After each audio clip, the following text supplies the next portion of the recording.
Rick Harrison, Pawn Stars star, is featured in a disturbing video today. A smuggled video shows Rick's jail treatment following a significant conviction. Must he pay for his actions? Find out. The smuggled footage depicts Pawn Stars star Rick Harrison's shocking jail treatment. From luxury to unforeseen trials and obstacles, this video will make you rethink the guy who was once a symbol of prosperity. Please like and subscribe to avoid missing future videos. Leave your opinion on this case and Rick Harrison's position in the comments. Discover hidden secrets and tales. Pawn Stars, a reality program that attracted millions, became a Las Vegas pawn shop, an American legend, a family company offering authenticity, old America and history in your hands. Rick Harrison, the smart, honest and frequently hilarious television star of over a decade, was at the center. Viewers saw him negotiate antique firearms, rare coins and autographed souvenirs. They had no idea a separate tale was being told behind the scenes. A disastrous Wednesday morning altered everything. No script, no cameras, but the Las Vegas courtroom setting was as theatrical as a TV show. With gray hair and a worn face, Rick Harrison appeared in federal court flanked by armed agents. As the courthouse lights flashed, droplets of perspiration appeared on his forehead, his eyes fluttered anxiously. No more witty jokes, only quiet and a stifling feeling remained from the pawn shop's jingles. Former Florida Attorney General Pam Bondi, known for her strong courtroom manner, entered. Each stride in her red heels clanged like drumbeats, signaling a showdown. She clutched a black Harrison Files folder, sensitive evidence. Bondi said, and the room held its breath. No rosy words. Her voice was icy and straight, like a sword. She raised a stack of paperwork. Your Honor, my collection goes beyond papers. This is the template for deceit, years of tax fraud, money laundering through shell businesses, and worst of all, a network of traded stolen artifacts, many of which were seen to millions on national television. A ghostly silence filled the room. That event destroyed Rick Harrison's reputation as a history buff who appraised antiques with competence and humor. Instead, a depiction of someone accused of leveraging his prominence, undermining public trust, and hiding millions of money via decades-long clandestine transactions was displayed. There were whispers around the room. Is this true? Could the man who built a career on trust and sincerity be managing things behind the scenes? The gold and silver pawn shop presented an American dream. Was it a ruse? Within hours, media exploded. News headlines inundated the internet and newspapers. Pawn Stars star Rick Harrison sobs in court. Pam Bondi produces proof. The life sentence awaits Harrison. Stolen history. What Rick Harrison hid for years. Not merely a legal breakdown, cultural earthquake. The fans were shocked. Critics gasped. At the center stood the guy who once smiled at millions of spectators, now facing life in prison. But how could this happen? To grasp the severity of that courtroom event, we must go back before celebrity, bargaining and cameras. Because Rick Harrison didn't get up and commit federal crimes. The deterioration was gradual. A moral depravity masquerading as financial competence. Thousands of little decisions brought down a multi-million-dollar enterprise. The narrative begins in 1965 San Diego. His family experienced several troubles when he was born. After being diagnosed with epilepsy at 8 years old, he spent his youth bedridden, alone, and watching TV. Historical documentaries were his escape, and strangely, future. These years taught him how to watch people and survive, he later said. Harrison family relocated to Las Vegas as teens. Not because he wasn't smart. Rick quit school in 10th grade to prove himself. He bought and sold watches, sound systems, and rare books. His business skills were obvious. Rick and his father Richard "Old Man" Harrison started the gold and silver pawn store in 1989. Before Pawn Stars debuted in 2009, sales was solid but unimpressive. They became famous overnight, thanks to this reality program. The dilapidated Las Vegas strip store Gold and Silver Pawn Store became renowned, a location where celebrities, collectors and regular people negotiated the past. The show was meant to be unscripted, with some humor, tension, and historical lessons. The cameras showed Rick as a man who valued truth and value, but behind closed doors, it was tougher to discover. Pam Bondi found that Pawn Stars' popularity deteriorated after its peak. The huge riches provided opportunities and temptations. Rick increased business. He worked with appraisers, auctioneers, and collectors. The border between lawful and profit-driven blurred. Tax documents indicated undisclosed high-value income. Money flowed through sham corporations to offshore accounts. Anonymous purchasers paid but were not invoiced. Perhaps the most damning proof, show included several notable things: a Civil War sword, a Native American ceremonial pipe, and a Picasso drawing. International law enforcement labels stolen artifacts. Viewers saw these objects valued and exchanged like products. In actuality, these trades were unusual. Bondi's team examined nearly a decade of the show, comparing on-screen transactions to pawnshop storage and Rick's safes. What they found was shocking. Certain things were unlawful or had dubious origins. If you enjoyed this video, like and subscribe for news updates. Comment below to join the conversation. How do you view Rick Harrison's situation? Watch the video to discover more. Financial forensics experts tracked the money for months. Invoices changed. Accounting books gone. Fearful employees were taken to court after laughing in front of cameras. Some helped investigators, while others were indicted. According to one insider, federal prosecutors had an unassailable case against Rick. Over 100 pieces of evidence, 17 documented stolen artifacts, and millions in undeclared earnings. The charges went beyond procedure. They were well planned and skilled. The trial captivated the media. Rick entered in a dark gray suit with his attorneys, who seemed terrified rather than ready to fight. The prosecution acted quickly. Tax evasion accusations began. Straightforward and understandable. Money laundering followed. Intricate paper-only sequence of transactions between firms. Trafficking stolen cultural artifacts is the last blow. Pam Bondi stood up and presented the receipts for each transaction, item, day, and detail. Bondi investigated the case like a murder, according to a veteran FBI analyst who followed the trial. Each artifact suffered. Every fake invoice was a fingerprint.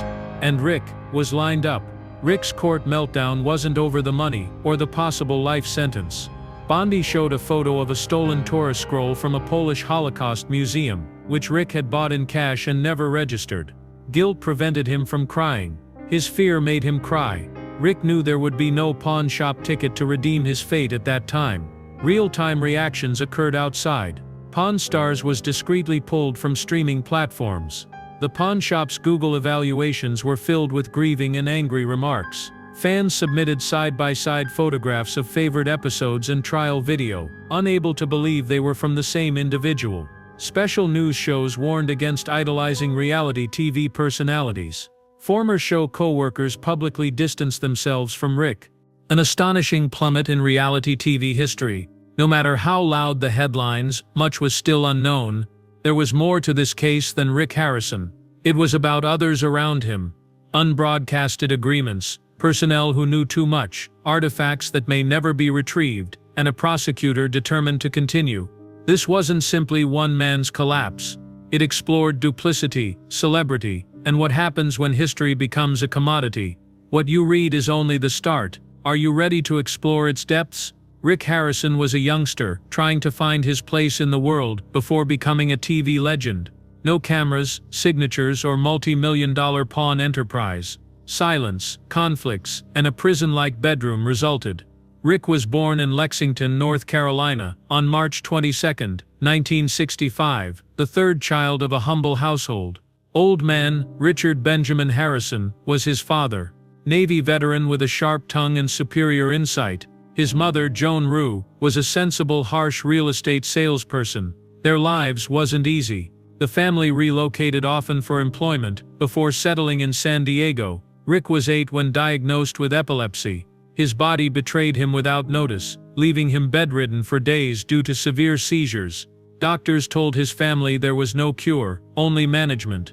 An eager, inquiring child saw the diagnosis as a punishment. School got harder. Not because Rick was a bad student, actually. His curiosity made him a fast learner, but due to society, His condition puzzled the other kids. Teachers were unsure how to react. Rick withdrew. He stopped trying to fit in. He devoured literature, and especially TV. As seizures kept him in bed, Rick watched TV for hours every day. Rick loved historical documentaries, unlike other youngsters who liked cartoons. Ancient Rome, WWI, Renaissance, Industrial Revolution. He lapped it up like a sponge. Dates, events, and details were etched in his mind. Rick started seeing patterns, analyzing reasons, and slowly developing a weird but deep reverence for the past. Though none saw it at the time, his love of history would affect his life. When Rick turned 17, his life changed. He quit before 10th grade. The tale wasn't one of failure. It was computed and chosen. Rick was purchasing and selling little stuff, high-end calculators, and audio equipment by then. He found money, the only thing that could stop others from disbelieving him.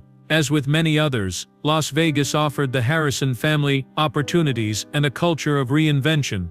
The whole family relocated to Vegas in 1981. Rick's instincts were sharpened in this risky, deceptive city. He learned how to read people and rate products in his father's pawn store, how to bargain and, most importantly, close. However, business was difficult. Competition raged. Traditional second-hand products couldn't support the family. A tipping moment occurred. Rick advocated becoming a pawnbroker instead of selling used things. There was a serious problem. At the time, Las Vegas permitted few pawn licenses. The queue was lengthy, and chances were limited. Rick did his usual. He waited. He learnt. In 1989, a license became available, and he and his father were ready. They opened a gold and silver pawn store on Las Vegas Boulevard, some blocks from the Strip. Not a glamorous setting. Simple sign, yet something was occurring within. In addition to gold chains and guitars, the Harrisons traded tales. Everything had a past. Each purchase involved price and meaning negotiations. Rick's encyclopedic recall for unusual information caught consumers' attention. Word spread. Locals gathered to check whether rumors were true that a Vegas pawn shop proprietor understood more about a military medal than the veteran who owned it. The store grew popular locally. Shrunken skulls to Fabergé eggs. They had seen everything. Rick never stopped learning. He read constantly, attended auctions and estate sales, and networked with specialists countrywide. He built a brand and a business. His life changed with a phone call. In the early 2000s, reality TV blossomed. Producers sought undiscovered genres and markets. One entered a gold and silver pawn store seeking for anything intriguing and discovered Rick. Pawn Stars was a basic reality program centered in the family pawn store that featured unusual, rare, and ludicrous objects. Rick had restrictions. He wanted the show to be more than written drama. He desired history instruction. He wanted spectators to learn something new. He got his wish. Pawn Stars began on history in 2009. The program was a smash instantly. Audiences were hooked. They appreciated the unusual goods, heated conversations, and behind-the-scenes banter between Rick, his son Corey, boyhood pal Chumley, and elderly Guy Richards' harsh advice. Rick made the program successful. He was smart, confident, and honest. He wasn't ruthless but wasn't susceptible. He cooled wisdom. He made negotiating art. Made history come alive. Success was sudden. The show rapidly became a cable hit. Spin-offs, merchandising, book agreements, and invites sprang everywhere. Rick got famous. He spoke at business conferences, appeared in films, and advised museums. Local gold and silver pawn shop became global tourist destination. The historical market drew tourists from throughout the world. Hundreds of people waited up outside the shop daily to see Rick perform. Fame is a double-edged sword. Success brought stress. The shop's merchandise has to change to keep customers interested. Performance and authenticity blurred. Deals became bigger, products got more valuable, and tax paperwork got harder to read. Rick started investing in side enterprises, some good, some bad. He covertly acquired Vegas property. He invested in private collections. He traded influence and antiquities. Experts were paid to authenticate without verification. Several documents vanished. Several were faked. Rick ran a complicated network of dummy businesses and offshore accounts when federal officials caught up. His empire appeared strong from the outside. The show continued. Ratings held stable. Fan loyalty endured. Rick Harrison loved history, loved his father, and had accomplished the American dream. But fissures were appearing behind the scenes. That Rick Harrison was no longer the bookworm in bed. This businessman had too many secrets and too much to lose. Later court documents show that Rick committed his largest moral and legal blunders during this time. No longer did he doubt his actions, just asking if it was doable. Anything is possible in Las Vegas for the right price. Rick stated in an interview that every object has a story and a price. He didn't realize or want to recognize that his life story was being changed, not by fans or cameras, but by prosecutors. Rick Harrison's climb was amazing. It aimed high. It radiated American identity. Higher up, harder to fall. The initial fame hit was addicting. It struck Rick Harrison like lightning. He was a brilliant, charming Vegas businessman once. He became famous nationally the next day. Over 150 nations screened his face. Pawn Stars made Rick rich and famous. He became more than a pawn shop proprietor. He was an American values specialist. With its unusual combination of pop culture, historical knowledge and dramatic negotiations, the show became popular. Rick was trusted for his stories and could identify a Civil War blade and its commander. He appeared honest, respectful of history, and sincere. Fame brought something more deadly: the invincibility delusion. Rick was always in the spotlight. In interviews, he portrayed himself as self-made, family-oriented and truthful. Behind the scenes, fame was transforming him. The barrier between Rick's real personality and his TV persona blurred. Rick's business became a Vegas institution when Pawn Stars grew famous. Tour buses began adding it to their top destinations. Daily, hundreds of visitors waited up for photos, even if they didn't buy anything. Rick-branded t-shirts, bobblehead dolls and coffee mugs featuring his visage and sayings sold well. Rick had book agreements, speaking engagements, and private jet trips while the cameras were filming. Fame started out manageable. Rick utilized it to boost the pawn sector and gain social recognition. He even mentioned public education. Sharing history via artifacts was real once. But suddenly everything changed. Celebrity Rick changed his business approach, making it unrecognizable. Once known for its honest deals and community links, the pawn shop began pandering to cameras and celebrities. Real collectors and demanding merchants were pushed aside for TV-friendly vendors. Drama was added by staging, rehearsing, and adjusting negotiations. Rick, previously fascinated with detail and truth, began to ignore it. Employees noticed first. The image was becoming more important than appreciating objects. Some longtime workers discreetly quit. Others stayed for fame, money, or the chance to feature on a popular reality program. Then parties started. Vegas exposes people's genuine selves. For Rick, it revealed his developing need for luxury. He frequented high-end clubs, gambled at high-stakes tables, and socialized with non-pawnbrokers. Foreign officials, Hollywood producers, art merchants. Everyone wanted a piece of the junk-to-treasure man. Private rooms were used for drinks and antique steals. The show had never shown several of these. Though unassuming, they were invaluable. Some were so valuable that authorities would notice them on the market. Rick first dismissed the concerns. A lawyer represented him. As an accountant, he thought he was playing the same game, only smarter, but hazards grew beneath the surface. In private conversations, some Pawn Stars appraisers acknowledged to being persuaded to exaggerate valuations. Verifying suspicious items with a handshake and wink was common. Artifact authentication wasn't done by the production crew. They filmed a TV program. Rick had the spotlight. No one questioned the celebrity. Unchecked power becomes addicting. Rick started buying pricey stuff without paperwork. He started buying rare antiquities from private collections through brokers. These artifacts were likely smuggled out of their countries of origin. Ancient texts, ceremonial weapons, rare coins and religious artifacts. Some could be missing from museum records. Rick justified everything. He didn't steal. He preserved history. He protected such goods. The tale he told himself. That was his mask. But fissures appeared. Rick's finances become more complicated behind the scenes. He formed LLCs, some of which were paper only. Unpurposed money was transferred across accounts. Many things vanished from shop records. Tax records never showed off-camera sales. He kept his valuable collection in a temperature-controlled vault under his residence. Rivaled some museums' assets. Still, the show continued. Pawn Stars remained popular.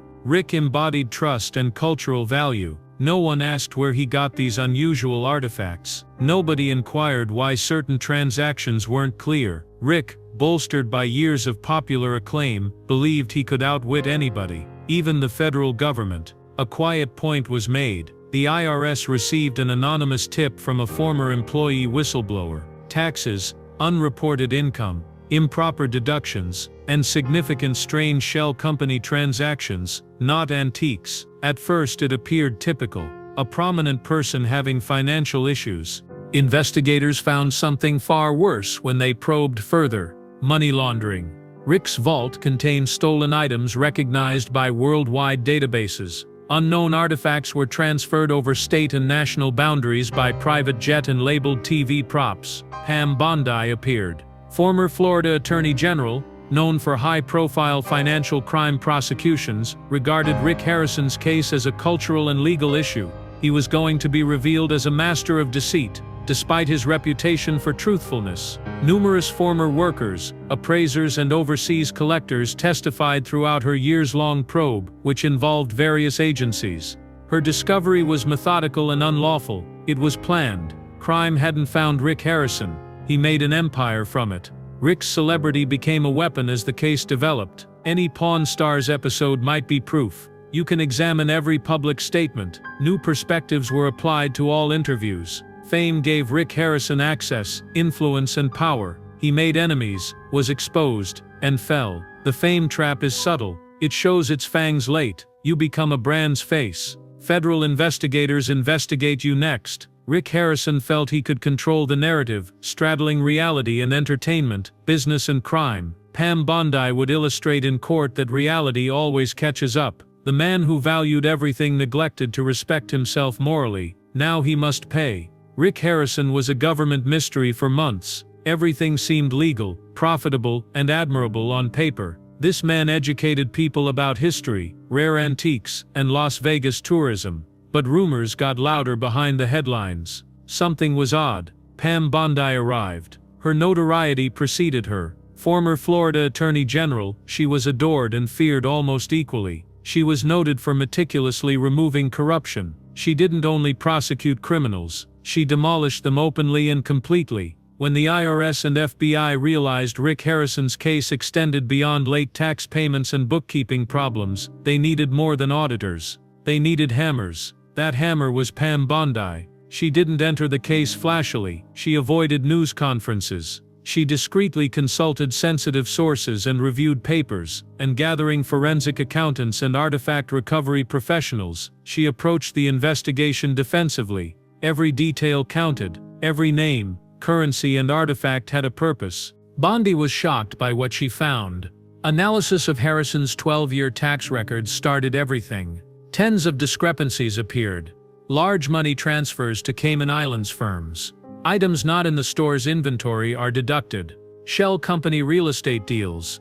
Loans repaid without income. Each transaction may have a different explanation, but combined they showed purposeful dishonesty. Bondi probed. She contacted worldwide police, museums and auction companies. The more calls she made, the more worrying the answers. Lost artifacts. Objects in worldwide stolen asset databases, and matching goods Rick had openly posted on Pawn Stars were present. The confirmation of one thing sent a shudder down her spine. In an early season, the show featured a 16th century holy manuscript, lost from a modest Italian church. Rick acquired it for $18,000 and sold it for $3,200. When asked about the item, he chuckled and said, "You don't find stuff like this every day."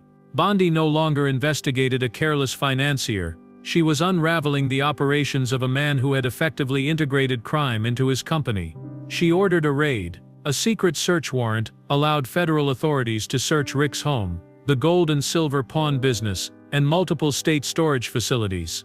The findings verified Bondi's worst fears: hundreds of artifacts, some intact, some lacking labels, and some blank.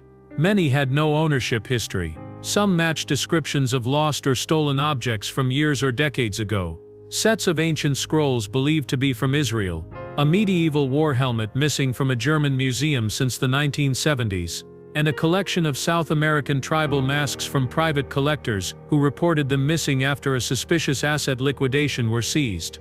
These were not Rick's accidental finds. They were artifacts intentionally traded, transferred, and hidden from public records. Bondi continued.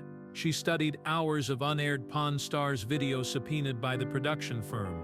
It showed altered transactions and off-camera talks, creating a different corporate picture. Rick told a vendor to remain quiet about an item's origins for a higher price in one clip. He shrugged and said, "They'll never trace it, not with what I have." When an expert raised legal issues about an item, Bondi responded quickly. Tax evasion, money laundering, and stolen artifact trafficking were her allegations. Each charge might lead to prison time. Their combination might lead to life in jail. However, Bondi understood the trial would be difficult. Rick was a trusted, honorable, and popular public person. It would take more than paper proof to convince a jury he was a criminal. She needed a true, unavoidable tale. She started preparing the evidence then. 3 feet of precisely collected, cross-checked, and time-stamped documents, copies, ledgers, contracts, and digital data. She prepared her opening comments like generals ready to attack. Every phrase was designed to disarm every pause to manage the room.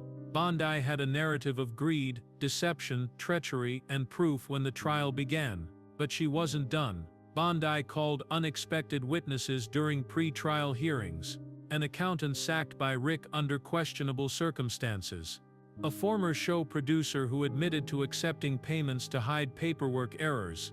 Even a former European collector who testified via satellite from Paris that he had sold an item to Rick under false pretenses only to learn that it had been unlawfully transferred abroad. Each witness contributed to the mystery. Rick's defense tried to respond. Witch hunt, they called it. Overzealous prosecutors and a misunderstanding of the pawn sector were accused. But Bondi's evidence disproved each of those claims. In a tough cross-examination, Bondi presented Rick's lead attorney with a fake invoice dated the day Rick was at a Miami charity dinner. Rick personally authenticated an artifact at his pawn business according to the invoice. Bondi arched an eyebrow and inquired, "Is he a magician?" Courtroom hilarity ensued. Rick did not. The public went from skepticism to curiosity, worry, then indignation. News sources covered the trial and Pam Bondi, a prosecutor who brought down a prominent guy. She was revered and feared. She was calm, diligent, and exact in interviews. "This lawsuit isn't about celebrity, responsibility," she told reporters. "No one is above the law. Not even an expert in rare and valuable artifacts.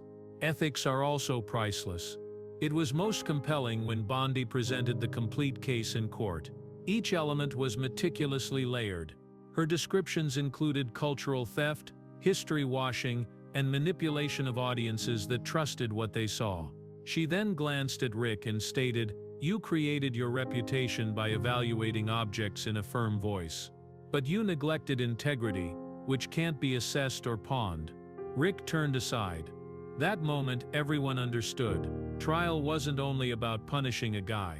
It was about truth reclaiming. Pam Bondi was more than a prosecutor. She protected that truth. Public faith in Rick Harrison collapsed. Bondi didn't rejoice, not a triumph for her. It was required purification. And the purging had only begun. Since allegations were never the whole issue. High-profile criminal cases typically include spectacular claims. Public opinion fluctuates between faith and skepticism. Clear and indisputable proof breaks the mask and separates conjecture from certainty. Pam Bondi entered the courtroom with a stack of beautifully collected paperwork.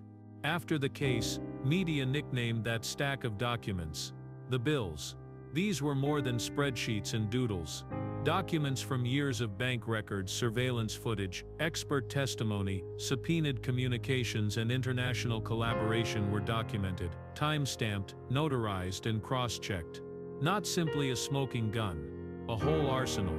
Court was full that day. The atmosphere weighed on you.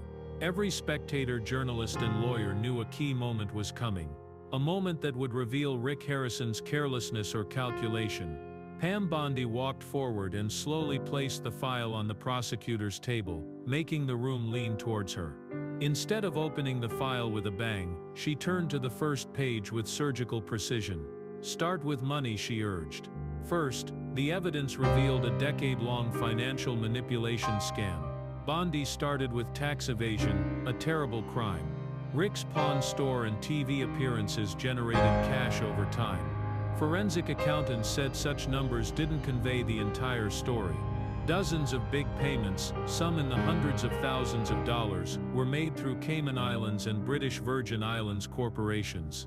These firms claimed consultation, investing and artifact trading. Bondi's team traced the money and found that majority of these firms were paper enterprises.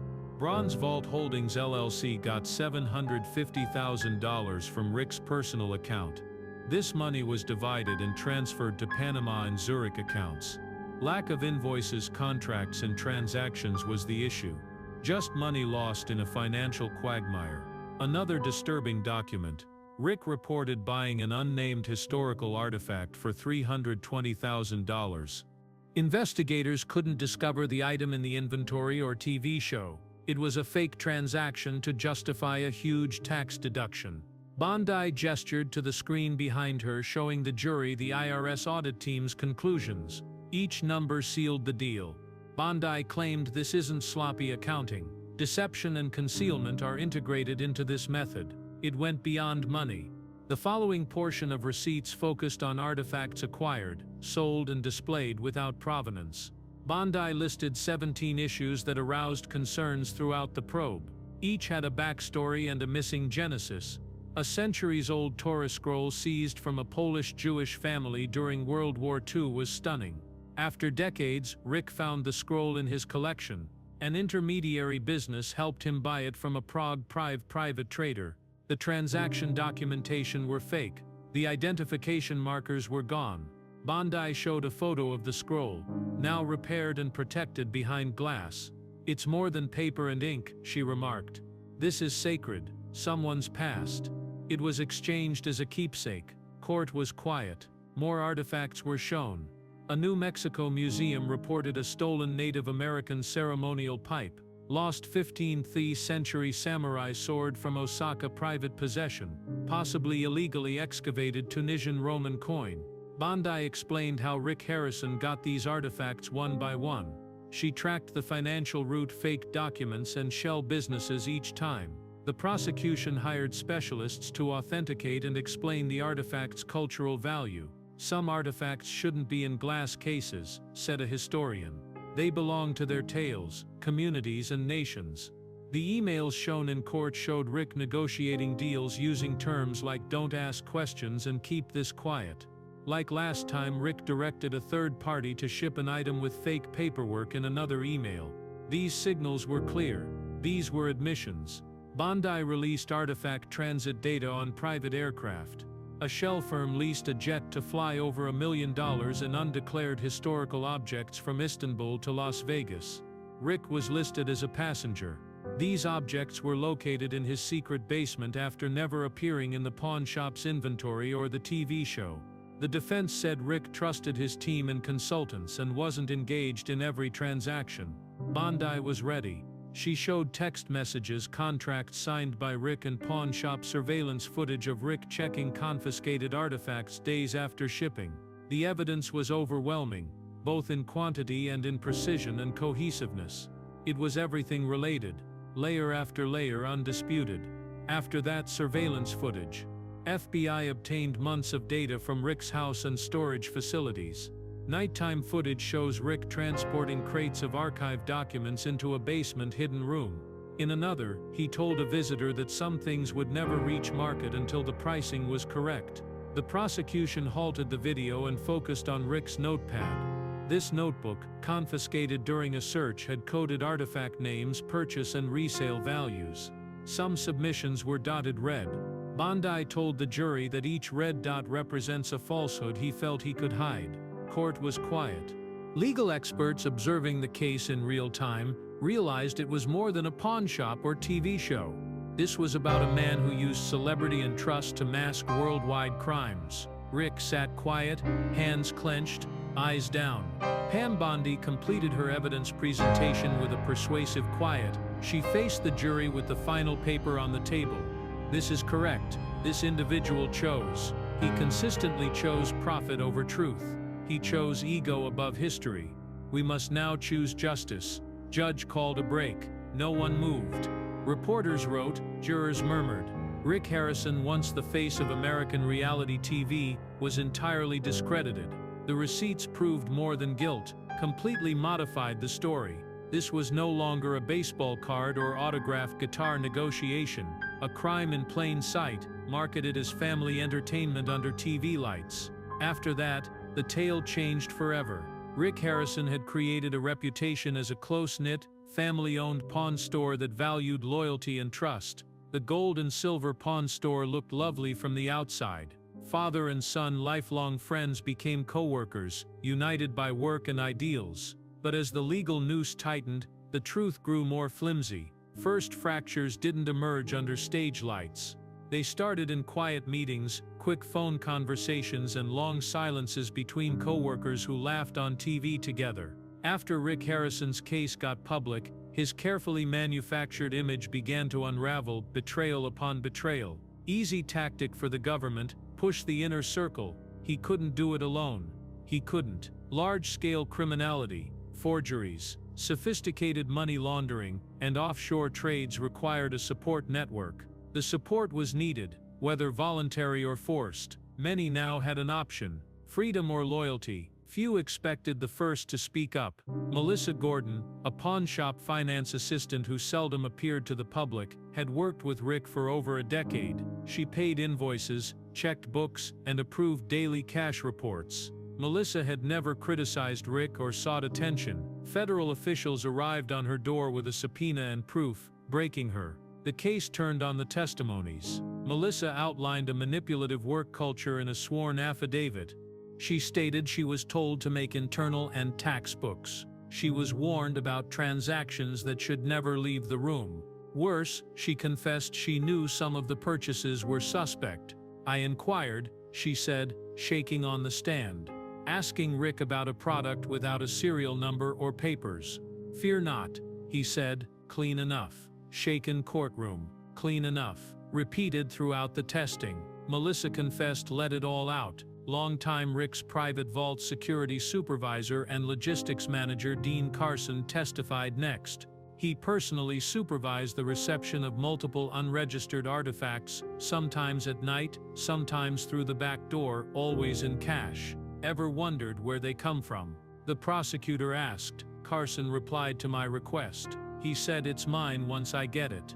This quick response captured Rick's mindset. Possession determined ownership. Confidence replaced law. He felt his notoriety exempted him from all rules. The most surprising evidence came from Rick's son Corey Harrison, whom the TV audience knew well. Corey supported his father on screen and off for years. A skilled negotiator, he was expected to take over the pawn store. As the trial progressed, it became evident that Corey had been kept in the dark or excluded when things got filthy.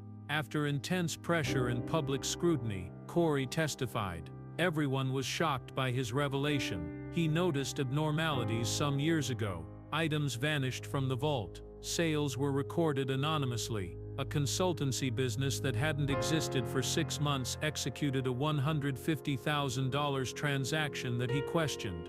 I discussed this with my dad, Corey said, pinned down. He stated his father instructed him not to raise questions since there were larger things than the shop. Those words shook the room. This went beyond business. The topic was secrets, power, maybe dread. Corey said his friendship with Rick had deteriorated. They seldom communicated behind the scenes despite appearing close on TV. Rick began spending more time in private meetings, traveling to Europe, and on non-family or retail deals, he claimed. Corey wondered if he was expanding the business. He was guarding something, I realize. Hiding something. Even Chumley, the show's comedian and Rick's staunch defender, testified. Though not participating in the crimes, his statements were powerful. He noted a rising discomfort, energy shift, and Rick change in the show's last years. Chumley stated Rick used to notice every detail. He wants to close the transaction soon lately. Proceed without questioning. Chumley saw Rick purchase stuff with cash in the alleyways behind the business. Rick declined to stay in the store during delivery. Chumley stated he always responded. After some time, I stopped asking. Maybe I didn't care. Every testimony expressed sorrow, dread, and betrayal. Some employees felt imprisoned, unsure whether to go and risk suspicion or stay and risk complicity. Some stayed because Rick was trusted. He was smart enough to avoid detection, they believed. However, when the authorities closed in, Rick Harrison's mystique crumbled. The inner circle was coming apart and self-destructing. Another last witness was Maria Thorne, a former customs officer who worked with Rick on lawful artifact imports. She cut ties because she was concerned about Rick's approach. I warned him, she said. I warned him that the documentation trails were too thin to hide from the government. Rick smiled and said, "They're not coming," she said. I shine on TV. His dominion was held together by his hubris and invincibility. However, that thread was unraveling, and individuals who helped construct the empire were moving forward out of need, not allegiance. Rick's close advisors' texts were played by prosecutors. One message said to be silent if that happens. We're all in. But the Brotherhood, once so carefully maintained, was now a house of cards. Bondi revealed many offenses by the weekend. She showed a culture of silence, threats, and uncontrolled authority. Rick Harrison, who once said loyalty was everything, was seeing his closest pals testify against him in court. The proof may not have been the most important time, but from Rick, Corey gazed at his father as he left the witness stand. Rick didn't glance back, not nodding. He stayed put. He turned away. Their silence screamed louder than words. Not only was the legislation destroying Rick's empire, it was disintegrating because his inner circle, friends and relatives, were leaving him. Secrets about Rick Harrison's collection circulated for years. Many show fans speculated online about what he may be hiding behind those doors. Goods too valuable to sell. Treasures. Nostalgic items too precious to part with. However, even Rick's closest friends and staff had no idea that he had developed something far more sinister beneath his large Las Vegas property. A vault. A climate-controlled high-security storage facility beneath the guest house. Its door was meant to match the wine cellar wall. No outside sign or architectural blueprints were displayed. After inquiry, the contractor acknowledged to being paid in cash and ordered to keep it a secret. Rick Harrison's criminal case became explosive when this vault was unearthed during a large FBI raid. A raid on Harrison's residence revealed this vault. Based on forensic accountants' findings, federal authorities assumed that several unreported artifacts were stashed in his home rather than the pawn business. Camera video and bank records showed huge shipments to his residence, not the shop. Agents found nothing when they arrived. Although magnificent, the residence was ordinary. No safes, big exhibition rooms, or private museum signs were present. One investigator identified a tiny floor layout difference. Changing that. Real estate paperwork stated the basement level as over 5,000 square feet, but only 4,300 square feet were found. About 700 square feet was missing. Though modest, it revealed the entire situation. After returning with engineers and thermal equipment, agents found insulation under a wine cellar wall. A fake door led to a reinforced concrete hallway among wine shelves and ornamental crates. That passageway led to the vault. The door used fingerprint, retina, and Rick's backup code. Over 2 hours and a locksmith crew opened it. Everything within exceeded expectations. The shelves were full with well-organized, labeled, and preserved things. Official documents did not list the objects within. Unlike a personal collection of historical artifacts, no auction receipts, sales invoices, or legal documentation proved ownership. The vault had artifacts that had vanished from public records, objects from museum registries, stolen property databases, and black market archives. A shelf contained ancient Egyptian sculptures, perhaps plundered from a Luxor tomb. Another shelf included a velvet case with 6 Byzantine coins, one of which Interpol identified as stolen. In 1999, a French church lost a jeweled medieval gold chalice. One of the most unsettling items in the room was a glass Torah scroll fragment that matched a Holocaust lost copy. Researchers suspected it belonged to a Nazi-destroyed synagogue. There it was, untouched, silent, a odd relic. One agent reported the finding in his official report, not a collection gallery. The tomb is a graveyard of stolen history. More than 200 objects, some tiny enough for a shoebox and others huge enough for crates, were precious and undocumented. Investigators called in historians, art crime specialists, and international cultural preservation organizations to catalog the artifacts for days. The vault was shut and artifact photographs were sent to authorities worldwide. This was followed by several confirmations. The Vatican confirmed an Italian monastery property theft. A Mexico City museum claimed a lost Aztec monument from a decade ago. The British Museum momentarily held a stolen fossil, after seeing photos of a Civil War journal that matched a lost piece from a temporary show. The Smithsonian initiated an internal audit. Rick's legal risk rose with each affirmation. Already serious allegations of trafficking in stolen cultural property were now transnational.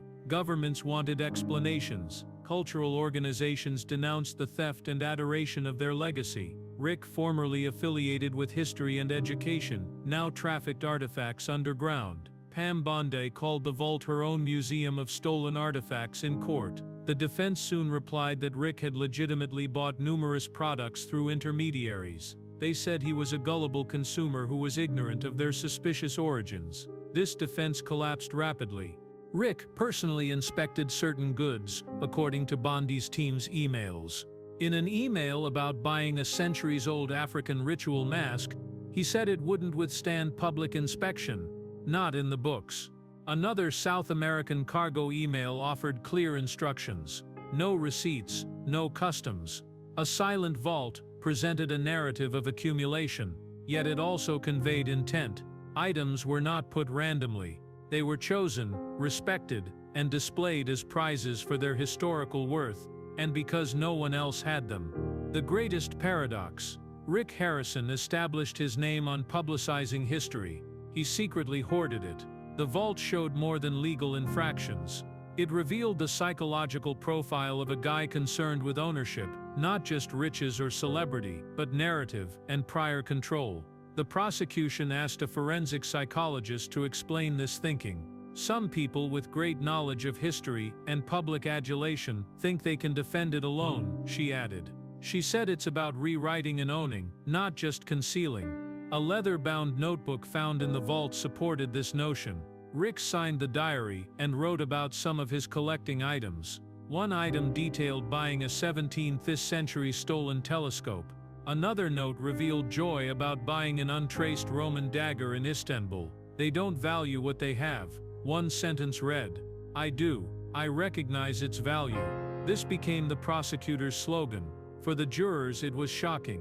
The secret vault changed the trial. It went beyond tangible proof. A metaphor come to life. The buried truth emerged. Harrison had crossed more than a Q. He buried and locked it. After then there was no going back. No uncertainty. Forget excuses. The vault was more than a crime scene.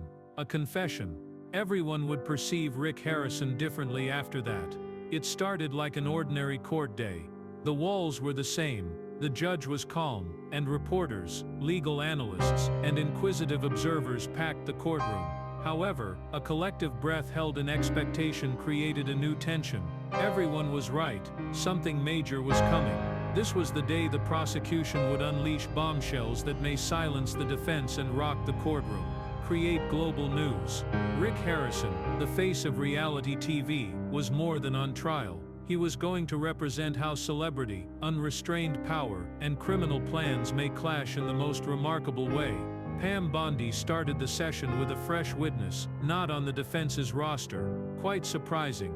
The testimony continued following a brief discussion by Judge Elkins. The witness, Andrei Duca, a former European antiques trader who sold Rick high-value historical objects, made the appearance even more stunning, because he disappeared from antiquities 5 years ago after being accused of trafficking Syrian treasure. He escaped prosecution by collaborating with Interpol, but his whereabouts were unknown until recently. The courtroom was hushed when Bondi summoned him to the stand. Duca swore to corroborate what many speculated. Rick Harrison was more than a buyer. He actively participated in unlawful trading. "I didn't visit him," Duca remarked. "He joined me. He knew my possessions. He knew the objects were dirty but didn't care." He described a meeting in Barcelona in a poorly lit private auction house where Rick had bought 4 priceless manuscripts, one of which was suspected to have been stolen from a Syrian archaeological site. No contract, paperwork or questions were asked for the $90,000 cash payment in a suitcase. Bondi showed Duca Rick emails. "Origin doesn't matter as long as it's authentic." That moment altered everything. Duke's reliability was instantly questioned by the defense, but the damage was done. A shadowy transaction was revealed to the jurors. Rick was more than a pawn shop owner or reality TV star, he sold history. Surveillance audio was the second surprise. Pam Bondi received recordings from Rick's old colleague, a confidential informant who wore a recording device at Las Vegas meetings 2 years before the trial. Subject K, the informant, met with Rick several times to negotiate agreements. Audio heard in court showed damaging talks. In one recording, Rick said, "We keep the major ones secret. No show, no records, just us." In another, "Outside the system, certain things are worth more. That's lost on museums. Bury them. Displaying them." An unmistakably calm, confident and proud voice. Unconquered yet in charge. The recording that took him down was first innocuous. The informant questioned Rick about a rare Native American ceremonial headgear, a precious object taken from a tribal museum 20 years ago. "That's not for sale," Rick said on the tape. "I own it." He scowled and vowed no one else would touch it again. For that reason, many found his icy, vicious statements inexcusable. Everyone gasped in court. Shaken, Native American community members in the back rose up and discreetly left. Rick sat with his jaw clenched and eyes clouded. He appeared smaller after the taping. Finally, the mask broke. The trial's emotional peak followed. With great timing, Pam Bondi invited an unexpected witness to testify. Rick's younger brother Joseph. Unlike Corey, Joseph never featured on Pawn Stars. Living in Arizona, he avoided the spotlight. Their relationship has deteriorated in previous years. Rick was approached by Joseph regarding a gift from their father, family heritage, Vietnam Navy medal. Joseph said the item inexplicably vanished from his home during a family gathering. A Pawn Stars broadcast months later showed a medal that looked identical. "Joseph, I phoned him, asking whether he had it. It was my imagination," he said. Bondi stopped the television clip on the courtroom screen. It existed. Medal with similar back engraving and fading ribbon. "Bondi, you stole from your brother." Gazing at Rick directly, Rick's attorneys objected, but the courtroom was silent. The jurors felt misled and shocked. What more could he do but lie to his family? Bondi strategically let Rick speak to finish the trial. Rick spoke in court against his lawyer's advice. He felt he could control the story and convince everyone. After standing up, taking a big breath and speaking, something unexpected happened. His voice shook. He said it was a misunderstanding, that he didn't know, and that he trusted the wrong people, that everything was too huge and rapid. He lost his cool as he talked. The entire courtroom saw Rick Harrison, who had never blinked on television or backed down in a bargain, crumble. "I didn't want to injure anyone," he replied, crying. "I went too deep, thought I could handle it." His sentence was incomplete. He turned towards his family, son, his siblings and old buddies, and noticed vacant staircases. His voice broke again. "I'm sorry. It was too late." Pam Bondi stood silently, making no great remarks. She answered, "The truth speaks for itself." Indeed it did. The courtroom was suddenly a stage, and Rick Harrison had just committed his worst crime. He was undone by his own decisions, hubris, and reluctance to listen, not as a TV celebrity, till the truth slammed. Nobody questioned the verdict when the court adjourned that day. Rick Harrison could never rebuild once the bombs landed. Glad you watched the video. Many will contemplate Rick Harrison's circumstances. Follow the channel to keep current. If you liked this video, share it. Stay tuned for videos.